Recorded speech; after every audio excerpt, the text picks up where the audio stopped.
प्रसन्नवदनं ध्यायेत् सर्वविघ्नोपशान्तये नीलाञ्जनसमाभासं रविपुत्रं यमाग्रजं छायामार्ताण्डसम्भूतं तं नमामि शनैश्चरम्।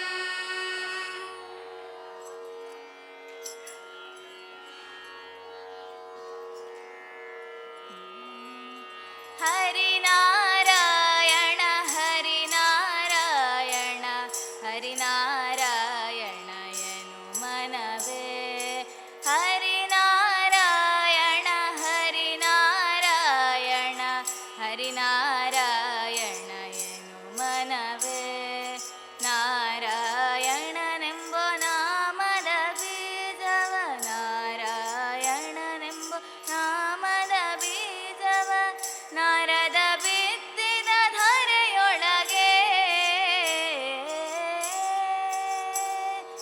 ಹರಿನಾರಾಯಣ ಹರಿನಾರಾಯಣ ಹರಿನಾರಾಯಣ ಎನು ಮನವೇ ಹರಿನಾರಾಯಣ ಎನು ಮನವೇ.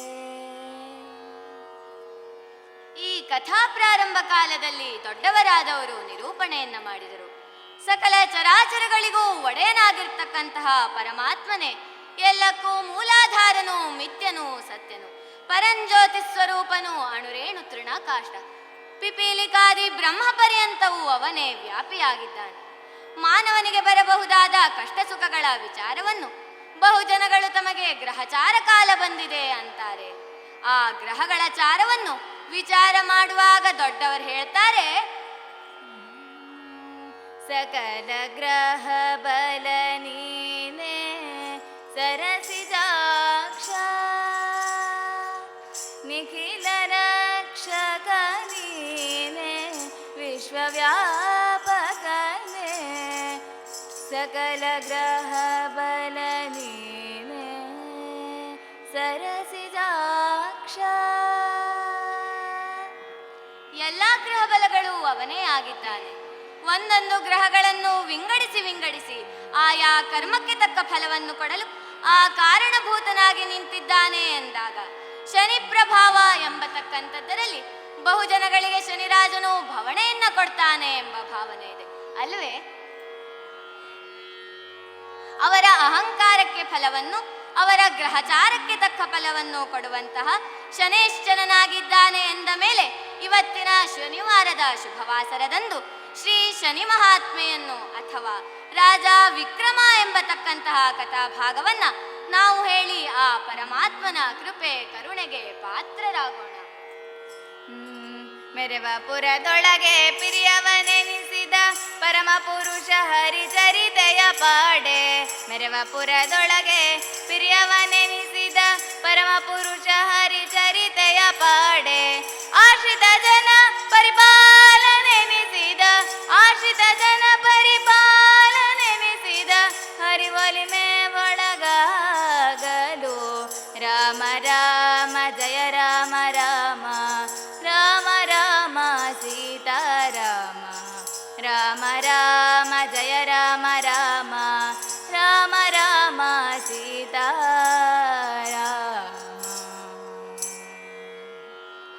ಭರತ ಭೂಮಿಯಲ್ಲಿ ಪ್ರಸಿದ್ಧವಾಗಿ ಮೆರೆಯುತ್ತಿರುವಂತಹ ಉಜ್ಜಯಿನಿಯ ನಗರ ಜಗದೊಡೆಯನಾದ ಶಿವನ ಒಲುಮೆಗೆ ಪಾತ್ರನಾಗಿ ಜಗನ್ಮಾತೆಯಾದ ಭದ್ರಕಾಳಿಯ ವರಪ್ರಸಾದಿತನು ಎಂದು ಮೆರೆಯತಕ್ಕಂತಹ ವಿಕ್ರಮಾದಿತ್ಯ ಮಹಾರಾಜ.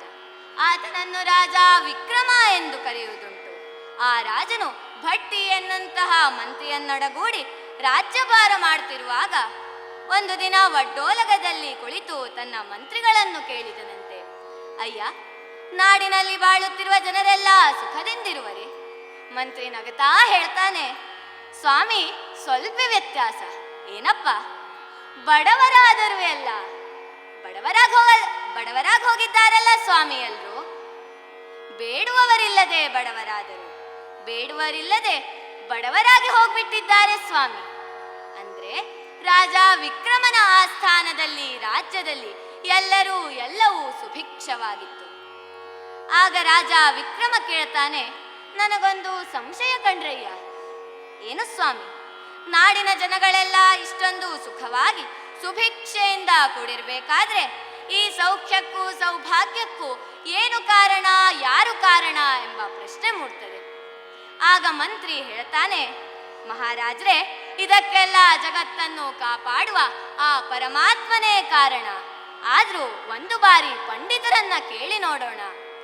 ಹೀಗೆ ಒಬ್ಬ ಪಂಡಿತನು ಎದ್ದು, ಮಹಾರಾಜ, ಮನುಷ್ಯರಿಗೆ ಕಷ್ಟ ಸುಖಗಳು ಗ್ರಹಗಳ ಕಾರಣದಿಂದ ಬರ್ತದೆ ಎನ್ನುವಾಗ ಮಹಾರಾಜನು ಕೇಳ್ತಾನೆ, ಪಂಡಿತರೇ, ನವಗ್ರಹಗಳು ಎಂಬಂತಹ ಕಥೆಯನ್ನು ಬಹುಕಾಲದಿಂದ ಕೇಳ್ತಾ ಬಂದಿದ್ದೇನೆ. ಆದರೆ ನವಗ್ರಹಗಳಲ್ಲಿ ಶ್ರೇಷ್ಠವಾದ ಗ್ರಹ ಯಾವುದೆಂದು ತಿಳಿಯುವ ಆಸೆ, ಹೇಳುವಿರೆ? ಹೀಗೆ ಪಂಡಿತರೆಲ್ಲರೂ ಗ್ರಹಗಳ ಕುರಿತು ಹೇಳುವಾಗ ಒಬ್ಬ ಪಂಡಿತನು ಶನಿಗ್ರಹದ ಕುರಿತು ಹೇಳ್ತಾನೆ. ಆಗ ವಿಕ್ರಮನು ಕೇಳ್ತಾನೆ, ತಂದೆ, ತಾಯಿ, ಗುರು, ಹಿರಿಯರು ಯಾರನ್ನೂ ಬಿಡದೆ ಹೀಯಾಳಿಸುವವನು ಯಾವ ರೀತಿಯಲ್ಲಿ ದೊಡ್ಡವನು? ನನಗೆ ಅವನ ಬಗ್ಗೆ ಇಷ್ಟು ಅಭಿಮಾನವಿಲ್ಲ. ಅವನಾರು ಪಂಡಿತರೇ ಅಷ್ಟೊಂದು ಕೊಂಡಾಡ್ತಿದ್ದೀರಲ್ಲ. ಹೀಗೆ ಹೇಳಿದಾಗ ವಿಪ್ರೋತ್ತಮ ತಲೆ ತಗ್ಗಿಸಿದ, ನಾರಾಯಣ ನಾರಾಯಣ, ಈತನಿಗೆ ಗ್ರಹಚಾರ ಸರಿಯಿಲ್ಲ ಅಂತ ಕಾಣಿಸ್ತದೆ ಎಂದು ಹೇಳುವ ಸರಿಯಾದ ಸಮಯಕ್ಕೆ ಅತ್ತ ಗಗನ ಮಾರ್ಗದಲ್ಲಿ ಶನಿರಾಜ ಬರ್ತಿದ್ದಾನಂತೆ. ಗಗನ ಮಾರ್ಗದಲ್ಲಿ ಬರುವ ಶನಿರಾಜ ಕೇಳಿದ ಈ ಮಾತಾ, ಗಗನ ಮಾರ್ಗದಲ್ಲಿ ಬರುವ ಶನಿರಾಜ ಕೇಳಿದ ಈ ಮಾತಾ, ಗರ್ವದಿ ಮೆರೆಯುವ ಅರಸನ ಗರ್ವಭಂಗ ಮಾಡಲು ತಾನಾಗ, ಗರ್ವದಿ ಮೆರೆಯುವ ಅರಸನ ಗರ್ವಭಂಗ ಮಾಡಲು ತಾನಾಗ, ಸರಸರ ಇಳಿಯುತ್ತ ಧರೆಯೊಳಗ ಕ್ಷಣ ಬಂದನಾಗಬಲು ಬೇಗ, ಸರಸರ ಇಳಿಯುತ್ತ ಧರೆಯೊಳಗ ಕ್ಷಣ ಬಂದನಾಗಬಲು ಬೇಗ, ಆರೆಂಬುದ ತೋರಲು ಬಂದನಾಗ. ಈ ಮಾತನ್ನು ಕೇಳಿ ಗಗನ ಮಾರ್ಗದಲ್ಲಿ ಬರ್ತಿದ್ದಂತಹ ಶನಿರಾಜನು ಸರ್ರನೆ ಕೆಳಗಿಳಿದು ಬಂದ. ಇಳಿದು ಬಂದಂತೆ ಸಭೆಯೆಲ್ಲ ಬೆಕ್ಕಸ ಬೆರಗಾಯಿತು. ಪೀತಾಂಬರಧರನಾಗಿ ಕಪ್ರವಸ್ತ್ರನಾಗಿ ಕರದಲ್ಲಿ ದಂಡವನ್ನು ಹಿಡಿದು ನಿಂತಿರಬಹುದಾದಂತಹ ಶನಿರಾಜನನ್ನು ಕಂಡು ಇಡೀ ಸಭೆಯೆಲ್ಲವೂ ಗಡಗಡ ನಡುಗಿದರೆ ವಿಕ್ರಮಾದಿತ್ಯನು ಎದ್ದು ಕೈಗಳನ್ನು ಜೋಡಿಸಿದ. ಸ್ವಾಮಿ, ತಾವು ಯಾರು? ಮಹಾನುಭಾವ, ತಾವು ಯಾರು? ಶನಿರಾಜ ನಗುತ್ತಾ ಹೇಳ್ತಾನೆ, ಯಾರೇ? ನೀನೀಗ ತಾನೇ ಅಂದೆ. ಆನನು ಕಂಡು ಮೆಚ್ಚಿಸದ ಧರೆಯೊಳಗೆ ನಾ ಬಾಳುವೆನೆಂದ ಆಡಿದೆ, ಆವ ಹಿರಿಯವನೆಂದು ಜರಿದವನು ನಾ, ರವಿಸುತನು ಮಾರ್ತಾಂಡ ತೇಜ ಎಂದು ಮೆರೆವಾತ. ಈಗಷ್ಟೇ ಅವ ಯಾರೆಂದು ಜರಿದೆಯಲ್ಲ, ಅವನೇ ಆ ರವಿಸುತನೇ, ಆ ಛಾಯಾಗರ್ಭ ಸಂಭೂತನಾಗಿ ಜನಿಸಿದ ಶನೈಶ್ಚರ. ಮಹಾರಾಜ ಎದ್ದ. ದೇವ, ನೀನು ಯಾರೆಂಬುದನ್ನು ನಾನು ಬಲ್ಲೆ. ನೀನು ಮುನಿದರೆ ಇಡೀ ಜಗತ್ತೆಲ್ಲ ಉಳಿಯುವುದಿಲ್ಲ ಎಂಬುದನ್ನು ನಾನು ಬಲ್ಲೆ. ಆದರೆ ತಂದೆ, ತಾಯಿ, ಗುರು, ಹಿರಿಯರು ಯಾರನ್ನೂ ಬಿಡದೆ ಕಾಡಿಸುವವನು ದೇವನೇ ಎಂದು ಜರಿದದ್ದು ನಿಜ. ಆದರೆ ನೀನು ಇದನ್ನು ಅಪರಾಧವೆಂದು ಭಾವಿಸುತ್ತಿರುವೆಯಲ್ಲ. ಆಗ ಶನಿರಾಜನಗುತ್ತಾ ಹೇಳ್ತಾನೆ, ಇದಕ್ಕೆಲ್ಲ ಕಾರಣ ನಿನ್ನ ಗ್ರಹಗತಿಯಲ್ಲಿ ಪ್ರವೇಶಿಸಿ 7.5 ವರ್ಷ ಕಾಡುವ ಸಮಯ ಬಂದಿದೆ, ಹಾಗಾಗಿ ಹೀಗಾಗ್ತಿದೆ ಎಂದ. ಆಗ ಮತ್ತೆ ವಿಕ್ರಮ ಹೇಳ್ತಾನೆ, ನನ್ನ ಮೇಲೆ ನಿಮ್ಮ ಪ್ರಭಾವ ಬೀರಿದ್ದೇ ಆದರೆ ಸಾಮಾನ್ಯನಾದ ನಾನು ಬಾಳುವುದಾದರೂ ಹೇಗ ಸ್ವಾಮಿ? ನಿಮ್ಮ ಕರುಣೆ ನನ್ನ ಮೇಲೆ ಇರಬೇಕು. ಆಗ ಶನಿರಾಜ ಹೇಳ್ತಾನೆ, ಇದನ್ನು ತಡೆಯಲು ಯಾರಿಂದಲೂ ಸಾಧ್ಯವಿಲ್ಲ. ಹರಿಣಾಪಿ ಹರೇನಾಪಿ ಬ್ರಹ್ಮೇಣಾಪಿ ಸುರೈರಪಿ ಲಲಾಟ ಲಿಖಿತಾರೇಖಾ ಪರಿಮಾರ್ಷ್ಟುಂ ನ ಶಕ್ಯತೆ. ಇದನ್ನು ಹರಿಯಿಂದಲೂ ಹರನಿಂದಲೂ ಬ್ರಹ್ಮನಿಂದಲೂ ಯಾರಿಂದಲೂ ಸಾಧ್ಯವಿಲ್ಲ ಎಂದು ಹೇಳಿ ಜಗ್ಗನೆ ಅಂತರ್ಧಾನನಾದ. ಇತ್ತ ಮಹಾರಾಜನು ಚಿಂತಾಕ್ರಾಂತನಾಗಿ ಕುಳಿತಿರುವ ಸಂದರ್ಭದಲ್ಲಿ ಮಂತ್ರಿಯು, ಮಹಾರಾಜ, ಚಿಂತಿಸಬೇಡಿ, ಶಾಂತಿ ಕಾರ್ಯ ಮಾಡಿದರಾಯಿತು ಎಂದು ಹೇಳಿದ. ಹೀಗೆ ಶಾಂತಿ ಕಾರ್ಯವನ್ನು ಮಾಡುವಾಗ ಒಂದು ದಿನ ಶನಿ ಮಹಾರಾಜನು ಕಾರವಾನ ವೇಷವನ್ನು ಹಾಕಿಕೊಂಡು ಒಂದು ಕುದುರೆ ಹಿಡಿದುಕೊಂಡು ಅತ್ತ ಕಡೆಯಿಂದ ಬರ್ತಿದ್ದಾನಂತೆ. ನೋಡಿರಿ, ಎಂಥ ಕುದುರೆ! ನೋಡಿರಯ್ಯ ತುರಗ ಇದೆಂತ ಚಲುವು ತುರಗ ನೋಡಿರಯ್ಯ ತುರಗ ನೋಡಿರಯ್ಯ ತುರಗ ಇದೆಂತ ಚಲುವು ತುರಗ ನೋಡಿರಯ್ಯ ತುರಗ ನೋಡಿರಯ್ಯ ತುರಗ ಇದೆಂತ ಚಲುವು ತುರಗ ಜಗವನೆಲ್ಲ ಅರಸಿದರೂ ದೊರಕದಿಂತ ತುರಗ ಜಗವನೆಲ್ಲ ಅರಸಿದರೂ ದೊರಕದಿಂತ ತುರಗ ನೋಡಿರಯ್ಯ ತುರಗ ಇದೆಂತ ಚಲುವು ತುರಗ ನೋಡಿರಯ್ಯ ತುರಗ ನೋಡಿ ಆಹಾ ಎಂಥ ಕುದುರೆ ಇದೆಂಥ ಕುದುರೆ, ಇದನ್ನು ಇಂತಹ ಕುದುರೆಯನ್ನು ನಾವು ಎಂದೂ ಕಂಡಿಲ್ಲ. ಅಬ್ಬಬ್ಬ ಅಬ್ಬಬ್ಬ ಎಷ್ಟು ತೇಜಃಪುಂಜವಾಗಿದೆ ಈ ಕುದುರೆ ಎಂದು ಕಂಡವರೆಲ್ಲ ಬೆರಗು ಪಡುತ್ತಿದ್ದರೆ ಶನಿ ಮಹಾರಾಜನು ಆ ತುರಗವನ್ನು ಕರೆದುಕೊಂಡು ಅರಮನೆಯ ಮುಂಭಾಗದಲ್ಲಿ ತಂದು ನಿಲ್ಲಿಸಿದ. ಉಪ್ಪರಿಗೆ ಮೇಲೆ ನಿಂತಿದ್ದ ವಿಕ್ರಮನು ಕುದುರೆಯನ್ನು ನೋಡಿ, ಭಟ್ಟಿ, ಕುದುರೆಯು ಎಷ್ಟು ಸುಂದರವಾಗಿದೆ, ಇಂತಹ ಕುದುರೆಯನ್ನು ನಾನು ಎಂದೂ ನೋಡಿಲ್ಲ ಎಂದು ಹೇಳಿದ. ಹೀಗೆ ಶಿವನ ಚಿತ್ತ, ಪರಮಾತ್ಮನ ಸಂಕಲ್ಪ. ವಿಕ್ರಮನ ಮನಸ್ಸು ಆ ಕುದುರೆಯ ಮೇಲೆ ಬಿತ್ತು. ಕುದುರೆಯು ವಿಕ್ರಮನನ್ನು ಆಕರ್ಷಿಸಿದ್ದೆ ಕೂಡಲೇ ಸೇವಕನನ್ನು ಕರೆದ. ಅಯ್ಯ, ಹೋಗಿ ಕೇಳಿ ಬಾ ಆ ಕುದುರೆ ವ್ಯಾಪಾರಿ ಹತ್ರ ಎಷ್ಟು ಆ ಕುದುರೆಯ ಬೆಲೆ ಎಂದು. ಸೇವಕ ಬಂದ. ಅಯ್ಯ ಕುದುರೆ ವ್ಯಾಪಾರಿ, ಎಷ್ಟಪ್ಪ ಈ ಕುದುರೆ ಬೆಲೆ? ಆಗ ಕಾರವಾನ ವೇಷದಲ್ಲಿದ್ದ ಶನಿರಾಜ ನಗುತ್ತಾ ಹೇಳ್ತಾನೆ, ಅಯ್ಯ ಬೆಲೆ ಆಮೇಲೆ ಕೇಳದು, ಮೊದಲು ಕುದುರೆ ಮೇಲೆ ಹತ್ತಿ ಸವಾರಿ ಮಾಡುವಂತಹ ವೀರ ಈ ಉಜ್ಜಯಿನಿಯಲ್ಲಿ ಯಾರಿದ್ದಾನೆ ಎಂಬುದನ್ನು ಹೇಳು. ಸೇವಕ ಮತ್ತೆ ಸ್ವಾಮಿಯ ಬಳಿ ಬಂದ. ಮಹಾರಾಜರೇ, ಅವನು ಬಹಳ ಉದ್ದಟ. ಕುದುರೆಯ ಬೆಲೆ ಎಷ್ಟು ಎಂದು ಕೇಳಿದರೆ ಕುದುರೆಯ ಮೇಲೆ ಹತ್ತಿ ಸವಾರಿ ಮಾಡುವಂತಹ ವೀರ ಈ ಉಜ್ಜಯಿನಿಯಲ್ಲಿ ಯಾರಿದ್ದಾನೆಂದು ಕೇಳುತ್ತಿದ್ದಾನಲ್ಲ ಸ್ವಾಮಿ. ಮಹಾರಾಜನಿಗೆ ಸಿಟ್ಟು ಬಂದೋಯ್ತು. ಅವನು ಈಗಲೇ ಅವನು ಸೊಕ್ಕಿಳಿಸ್ಬಿಡ್ತೇನೆಂದು ಅರಮನೆಯಿಂದ ದಡ ದಡ ದಡ ಕೆಳಗಿಳಿದು ಬಂದ. ಎಲೆ ಈ ಕಾರವಾನ, ಕುದುರೆಯ ಬೆಲೆ ಎಷ್ಟು ಎಂದು ಕೇಳಿದರೆ ಕುದುರೆಯ ಮೇಲೆ ಹತ್ತಿ ಸವಾರಿ ಮಾಡುವಂತಹ ವೀರ ಈ ಉಜ್ಜಯಿನಿಯಲ್ಲಿ ಯಾರಿದ್ದಾನೆಂದು ಕೇಳಿ ಅಪಮಾನಿಸುತ್ತಿದ್ದೆಯಲ್ಲ, ಈಗಲೇ ನೋಡು ಈ ಕುದುರೆಯನ್ನ ಹತ್ತಿ ಆ ಕುದುರೆಯ ಮದವನ್ನಡಗಿಸಿಬಿಡ್ತೇನೆ. ಆಗ ಶನಿರಾಜ ನಗುತ್ತಾ ಹೇಳ್ತಾನೆ, ವಿಕ್ರಮ, ನೀನೀಗ ಏರಿರುವುದು ತುರಗವಲ್ಲ, ನನ್ನ ಮನಸ್ಸು. ಅದರ ಚಿತ್ತವೆಲ್ಲಿದೆಯೋ ಅಲ್ಲೇ ತೆಗೆದುಕೊಂಡು ಹೋಗಿ ನಿನ್ನನ್ನು ಬಿಸಾಡುತ್ತೆ, ನೋಡ್ತಾ ಇರು. ಕುದುರೆಯನ್ನು ಹತ್ತಿದ ವಿಕ್ರಮ ಒಂದು ಬಾರಿ ಭಟ್ಟಿಯನ್ನ ನೋಡಿ, ಮಂತ್ರಿಗಳೇ, ನಾನೀಗ ತುರಗ ಸಂಚಾರವನ್ನು ಮಾಡಿ ಬರ್ತೀನಿ, ಸ್ವಲ್ಪ ಸಮಯದ ಬಳಿಕ ರಾಜ್ಯವನ್ನು ನೋಡಿಕೊಳ್ಳಿ ಎಂದು ಹೇಳಿ ಕುದುರೆಯ ಮೇಲೆ ಹತ್ತಿದ. ಹೀಗೆ ಕುದುರೆಯು ವೇಗವಾಗಿ ದಡ ದಡ ದಡ ಓಡಲಾರಂಭಿಸಿತು. ವಿಕ್ರಮನು ಗಮನಿಸಿದ, ಅಪ್ಪ, ಎಷ್ಟು ವೇಗವಾಗಿ ಓಡ್ತಾ ಇದೆ ಕುದುರೆ. ಇದನ್ನೇನಾದರೂ ಹತ್ತಿ ಯುದ್ಧರಂಗಕ್ಕೆ ಪ್ರವೇಶಿಸಿದರೆ ಜಯವೇ ಜಯ, ಜಯವೇ ಜಯ, ಇನ್ನೂ ವೇಗವಾಗಿ ಓಡುತ್ತೇನೋ ಎಂದು ಅಂದುಕೊಂಡು ಒಮ್ಮೆ ಲಗಾಮನ್ನು ಹಿಡಿದು ಹೇ ಅಂದ. ಹಾರಿದಂತೆ ಗಗನಕ್ಕೆ ಚಕ್ಕನೆ ಹಾರುತ್ತ ಗಗನ ಮಾರ್ಗದಲ್ಲಿ ಸಾಗಿದು ತುರಗವು ಆಗ, ಚಕ್ಕನೆ ಹಾರುತ್ತ ಗಗನ ಮಾರ್ಗದಲ್ಲಿ ಸಾಗಿದು ತುರಗವು ಆಗ, ಜಗವೆಲ್ಲ ಬೆರಗಾಗುವ ತೆರೆದೊಳಗೆ ಸಾಗಿತು ಬೇಗ, ಜಗವೆಲ್ಲ ಬೆರಗಾಗುವ ತೆರೆದೊಳಗೆ ಸಾಗಿತು ಬೇಗ ಬೇಗ. ಹಾರಿದ ಕುದುರೆ ಗಗನ ಮಾರ್ಗದಲ್ಲಿ. ವಿಕ್ರಮನು ಕಂಡ, ಅಪ್ಪ, ಇದನ್ನು ನಂಬಿ ಕೆಟ್ಟನೆಲ್ಲ ಎಂದು ಭಾವಿಸಿದ. ಆದ್ದರಿಂದ ಕುದುರೆಯ ಕಂಠವನ್ನು ಗಟ್ಟಿಯಾಗಿ ಹಿಡಿದುಕೊಂಡ. ಆದರೆ ಕುದುರೆಯು ಯಾವುದೋ ಕಾನನ ಮಾರ್ಗದಲ್ಲಿ ವಿಕ್ರಮನನ್ನು ಬಿಸಾಡಿತು. ಬೀಳುವಾಗ ಹೇ ಪರಮಾತ್ಮ, ಹೇ ಮಾತಾ, ಕಾಪಾಡು ಕಾಪಾಡು ಎಂದು ಕೂಗಿದ. ಹೀಗೆ ಕಾನನದಲ್ಲಿ ಬಿದ್ದು ಪ್ರಜ್ಞಾಶೂನ್ಯನಾಗಿ ಬಿದ್ದಿದ್ದಾನೆ. ಇತ್ತ ಕಡೆ ಕಾರವಾನನು ಮಂತ್ರಿಯೊಡನೆ ಜಗಳವಾಡಿ ಕುದುರೆಯ ಬೆಲೆಯನ್ನು ತೆಗೆದುಕೊಂಡು ಹೋಗ್ತಾನೆ. ಇತ್ತ ವಿಕ್ರಮನು ಕಷ್ಟಪಡುತ್ತಾ ತಾಮಲಿಂದಪುರಕ್ಕೆ ಬರ್ತಾನೆ. ಯಾರ ಬಳಿಯಲ್ಲೂ ಕೇಳುವ ಇಷ್ಟವಿಲ್ಲದ್ದರಿಂದ ನಂದಯ್ಯ ಶ್ರೇಷ್ಠಿ ಎಂಬಂತಹ ವ್ಯಾಪಾರಿಯ ಅಂಗಡಿ ಮುಂದೆ ಕುಳಿತಿರುವಾಗ ಆ ದಿನ ನಂದಯ್ಯ ಶ್ರೇಷ್ಠಿಗೆ ಅತೀವವಾದ ಲಾಭವಾಯಿತು. ಯಾವುದೋ ಮಹಾಪುರುಷನೆಂದು ಭಾವಿಸಿ ಮನೆಗೆ ಕರೆದುಕೊಂಡು ಹೋಗಿ ಉಪಚರಿಸಿದ. ಹೀಗೆ ಯಾವ ಕಳ್ಳನೆಂದು ಅಪವಾದವು ವಿಕ್ರಮನ ಮೇಲೆ ಬಂತು. ಆದ್ದರಿಂದ ಚಂದ್ರಸೇನ ಮಹಾರಾಜನ ಮುಂದೆ ಪ್ರಸ್ತುತಪಡಿಸಿದಾಗ ಚಂದ್ರಸೇನ ಮಹಾರಾಜನು ಈತನೇ ಕಳ್ಳನೆಂದು ಹೇಳಿ ಕೈಕಾಲನ್ನು ಕಡಿದು ಬಿಸಾಕಿ ಎಂದು ಆಜ್ಞಾಪಿಸಿದ. ಹೀಗೆ ಕಾಡಿನಲ್ಲಿ ಕೈಕಾಲನ್ನು ಕಳೆದುಕೊಂಡು ಬಿದ್ದಿದ್ದಾನೆ. ಯಾವುದೋ ಹೆಣ್ಣು ಮಗಳು ಈತನನ್ನು ಗುರುತಿಸಿ ನೀರನ್ನು ಕೊಟ್ಟು ತನ್ನ ಮನೆಗೆ ಕರೆದುಕೊಂಡು ಹೋಗಿ ಎತ್ತಿನ ಗಾಣವನ್ನು ಓಡಿಸಿ ಬೆದರಿಸುವಂತಹ ಕೆಲಸವನ್ನು ಕೊಡ್ತಾಳೆ. ಒಂದು ರಾತ್ರಿ ಹೀಗಿರುವಾಗ ದೀಪವು ಆರಿ ಹೋಗುತ್ತದೆ. ಒಡೆಯನ ಮನೆಗೆ ಹೋಗಿ ದೀಪವನ್ನು ತೆಗೆದುಕೊಂಡು ಬರಬೇಕೆಂದರೆ ಕಾಲಿಲ್ಲ, ಹಚ್ಚಬೇಕೆಂದರೆ ಕೈಯಿಲ್ಲ. ಆಗ ವಿಕ್ರಮನಿಗೆ ತಾನು ಹಿಂದೆ ಕಲಿತಂತಹ ಸಂಗೀತ ನೆನಪಾಗ್ತದೆ.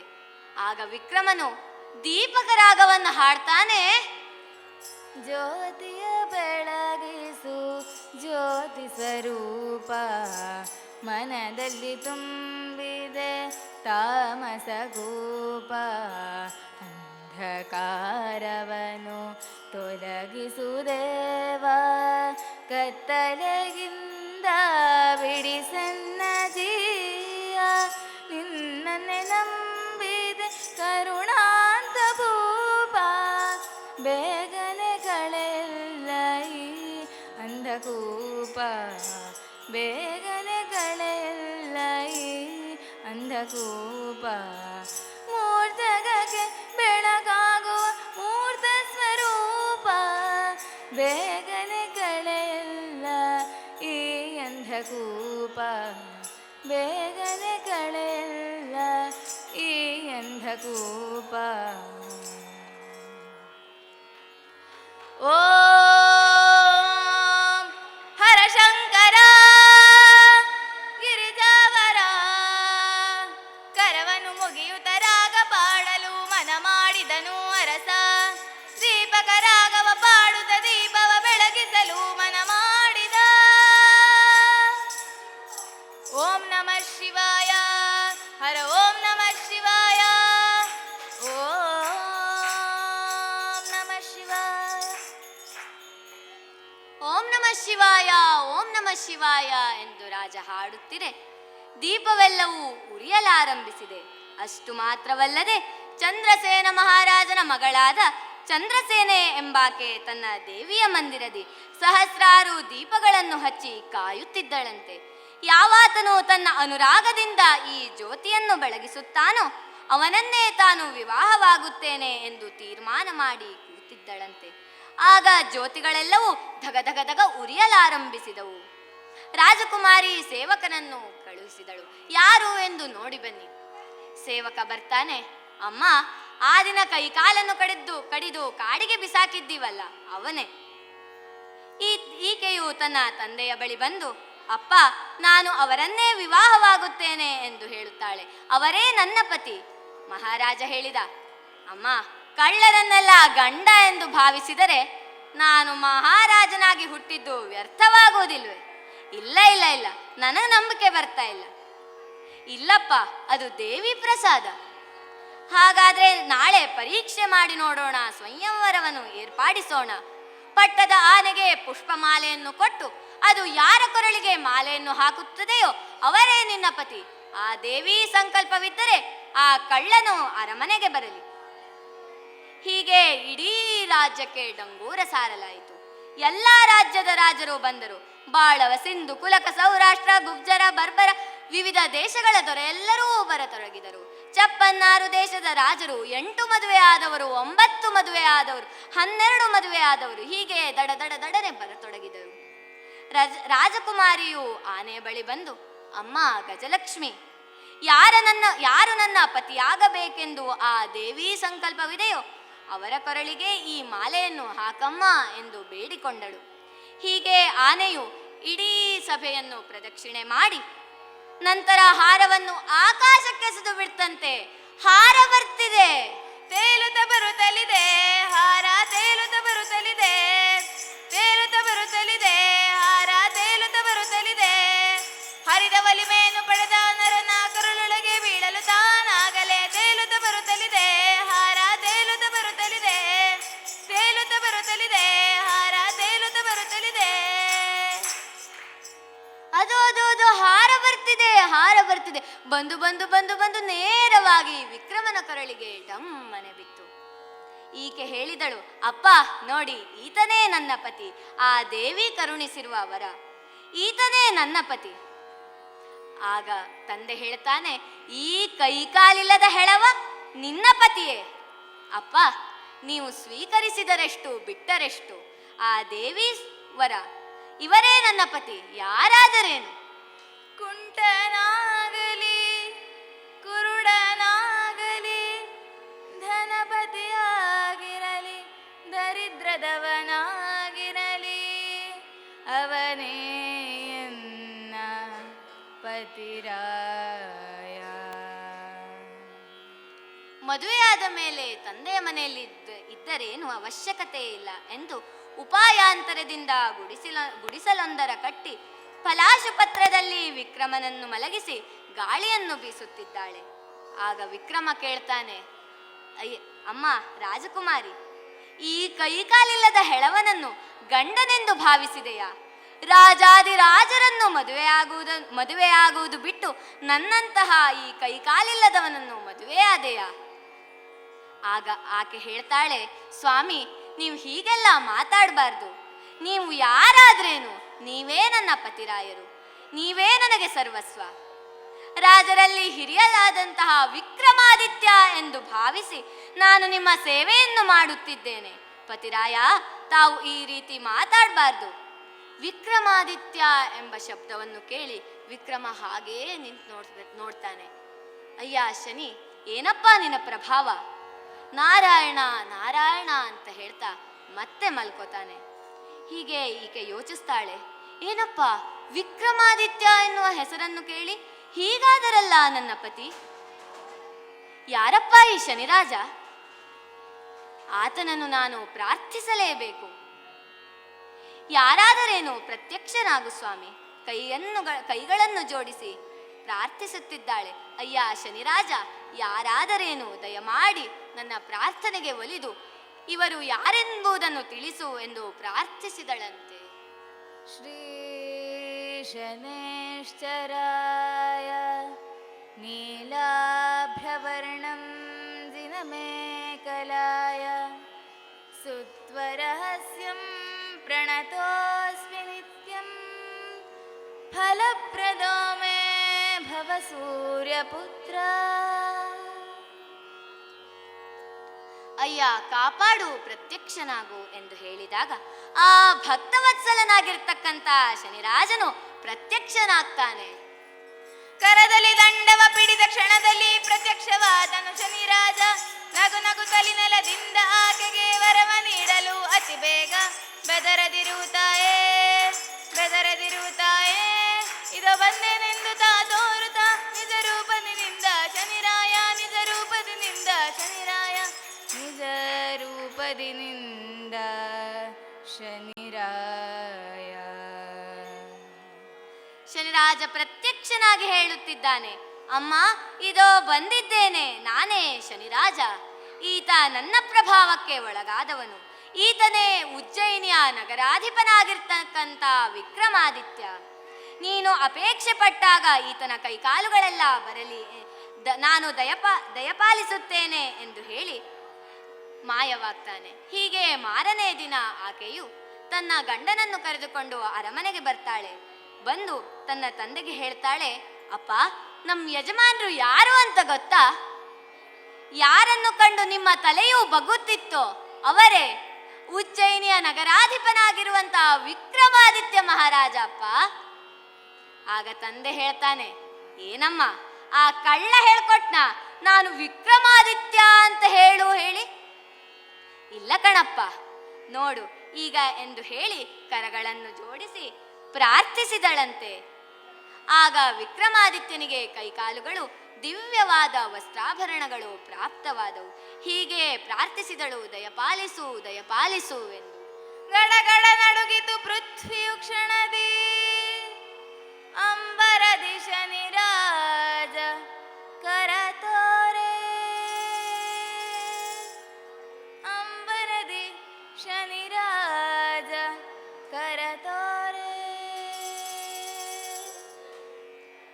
ಆತನು ಆಶೀರ್ವಾದ ಮಾಡಿದ ಕೂಡಲೇ ಈತನಿಗೆ ಕೈಕಾಲುಗಳು ದಿವ್ಯವಾದ ವಸ್ತ್ರಾಭರಣಗಳು ದೊರಕವು. ಆಗ ಚಂದ್ರಸೇನ ಮಹಾರಾಜನು ಕಾಲಿಗೆ ಬಿದ್ದು ಕ್ಷಮೆ ಕೇಳಿದನು.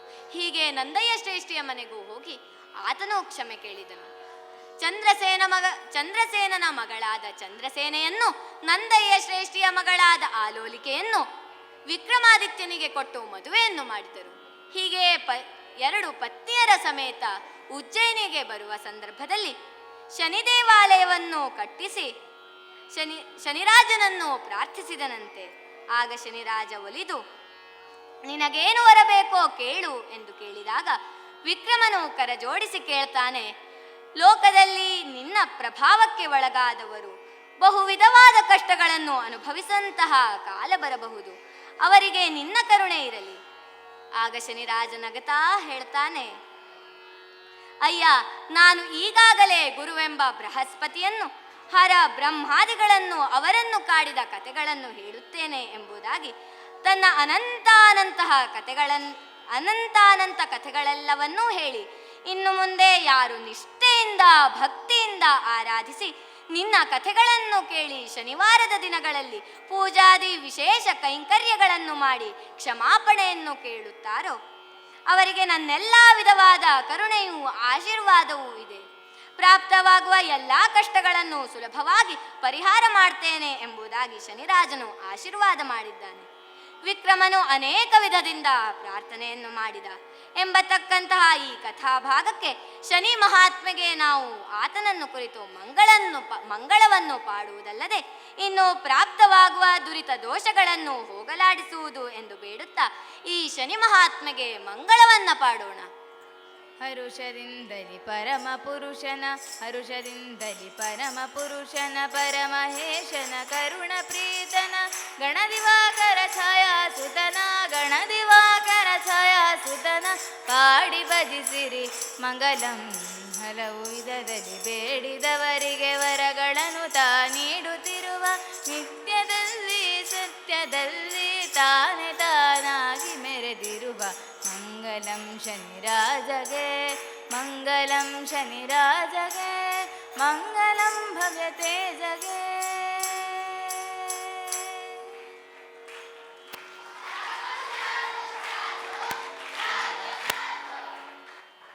ಮಂಗಲವ ಪಾಡುವೆನ ಮಂಗಲಮಯ ಗುರುದತ್ತನಿಗೆ, ಮಂಗಲವ ಪಾಡುವೆನ ಮಂಗಲಮಯ ಗುರುದತ್ತನಿಗೆ. ಸಂಗಮವಾಸ ಸಂಗ ವಿನಾಶ ಭಕ್ತಿವಶಾ ಶ್ರೀ ಯೋಗೀಶ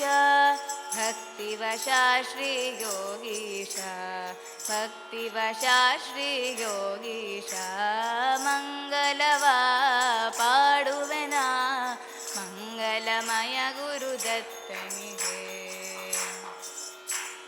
ಪರಮಾತ್ಮ ಸದ್ಗುರು ಘನ ಪಾವನ ದುರಿತ ಭಂಜನ ನೀನೆ, ಧರೆಗಿಳಿದು ಬಂದ ಶ್ರೀಧರ ಭಜಕರ ಕಾಮ ಕಲ್ಪತರು ನೀನೆ. ಸಿರಿಪಾದ ದೇವಾನಂದ ವೀವ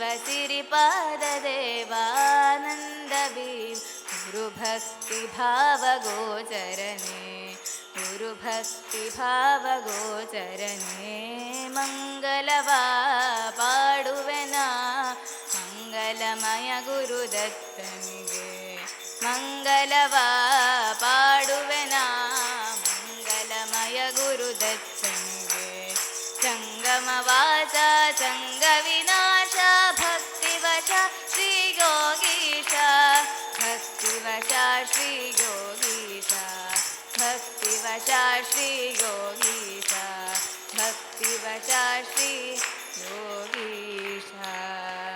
बोलो शनि महाराज की,